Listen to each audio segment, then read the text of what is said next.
रोंगटे खड़े हो जाएंगे अगर देख लोगे अघोरी का अंतिम संस्कार। जो पूरी जिंदगी श्मशान की राख और मुर्दों के बीच बिताते हैं, उनकी अपनी मौत के बाद क्या होता है।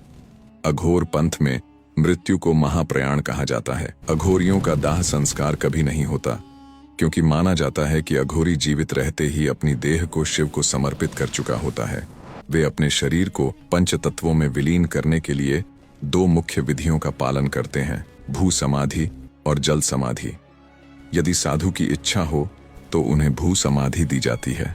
अघोरी के शव को सिद्धासन या चौकड़ी की मुद्रा में बैठाकर श्मशान की मिट्टी में उल्टा गाड़ दिया जाता है। 1.25 महीने यानी 40 दिनों तक पृथ्वी के तत्व शरीर को गलाते हैं ताकि उसकी आध्यात्मिक ऊर्जा संचित हो सके। यदि शरीर को जल को समर्पित करना हो तो इसके 2 तरीके अपनाए जाते हैं। पहला, पूर्ण विसर्जन, जिसमें यदि अघोरी अपनी ऊर्जा को पूरी तरह प्रकृति में विलीन करना चाहता है तो उसके शरीर को भारी पत्थरों से बांधकर गंगा जैसी पवित्र नदी की मुख्य धारा के बीचों बीच विसर्जित कर दिया जाता है। यहाँ कोई अवशेष पीछे नहीं बचता। दूसरा, कपाल प्राप्ति के लिए, जिसमें यदि गुरु या शिष्य को अघोरी का कपाल खोपड़ी साधना के लिए चाहिए तो शरीर को जंजीरों के सहारे नदी के किनारे एक निश्चित गहराई पर डुबोया जाता है। 40 दिनों तक जल की धाराएं और जलीय जीव शरीर को शुद्ध करते हैं, जिसके बाद उस कंकाल को बाहर निकाल लिया जाता है।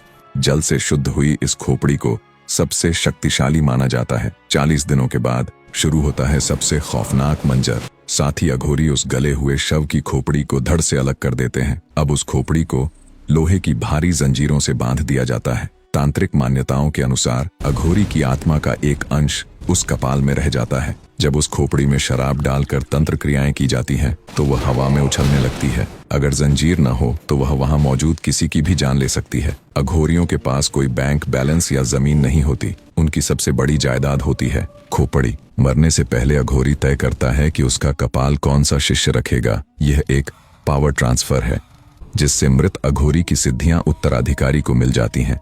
इसी कपाल पात्र में वे भोजन और जल ग्रहण करते हैं। लोग अक्सर अघोरियों के खान पान को लेकर डरे रहते हैं। अघोर पंथ में अद्वैत का सिद्धांत है, यानी उनके लिए कुछ भी गंदा या पवित्र नहीं। वे मानव मांस से लेकर मलमूत्र तक का सेवन कर सकते हैं, यह दिखाने के लिए कि उन्होंने संसार के घृणा भाव को जीत लिया है। अघोरी सब कुछ खा सकते हैं, पर वे गौ मांस को कभी हाथ नहीं लगाते। अघोर पंथ में गाय का मांस पूरी तरह वर्जित और प्रतिबंधित है। उनके लिए गाय साक्षात मां का रूप है और यह नियम उनके कठोर सिद्धांतों का अटूट हिस्सा है। उनकी आत्मा प्रेत नहीं बनती, बल्कि वे शिव के गण में शामिल हो जाते हैं। उनकी ऊर्जा उस कपाल के जरिए शिष्यों का मार्गदर्शन करती रहती है। क्या आप अघोरियों की इन गुप्त शक्तियों पर यकीन करते हैं, या ये आपके लिए सिर्फ एक अंधविश्वास है?